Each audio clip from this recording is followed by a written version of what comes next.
Και μιλάει, Άγιο Πατέρ ημών ελέησον, να σας πω εδώ η εκκλησία είναι πολύ πράγμα. Ναι, αυτός είναι ο πατέρας μου, τον ξέρω από... Μωρή μαλακία, τι έκανες τόσο, δεν βρίζω εγώ κυρίες μου, εγώ είμαι από η εκκλησία, ήρθα τώρα μόλις είχα ένα γάμο. Ναι, εγώ ξέρω κύριε, εγώ ξέρω τα πάντα, εγώ είμαι ο καλύτερος μαθητής. Εσείς ξέρετε, τι να ξέρω μωρή μαλακία, πάρε από εδώ φύγε από εδώ ρε βλάκα.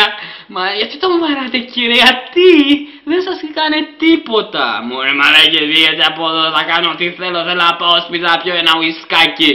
Εντάξει, αυτός ο πούστης που είναι δίπλα μου είναι πολύ μαλάκες, κοίτα φάτσα, σαν πούστης, παίρνει πιπ, σκάσε μωρή μαλακία, σκάσε.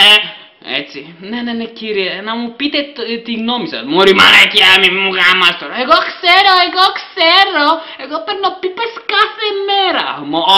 Μη τον άκουτε, είναι πολύ μαλάκας, το ξέρει, εντάξει, παίρνει πίπες, αλλά είναι λίγο γκαιούλας. Να ξέρετε αυτό που σας λέω, εντάξει, ότι είναι λίγο γκέι, αλλά μόνο λίγο, ο Θεός τον βλέπει ότι είναι γκέι και μαλάκας. Τέλος πάντων, εγώ φεύγω, πάω να πιω την πίτσα μου, εγώ τα κάνω στο σταυρό μου, πάω να φύγουμε ρε μαλάκα, αν πάρεις πίπα ρε. Πάω να φύγουμε ρε, ανοίξω το αμάξι να πω ρε μαλακισμένο. Έτσι. Κάτσε ρε μαλάκα, θα μου κλείσεις, θα μου κοπανίσεις την πόρτα, έτσι φύγαμε ρε. Μπράβο.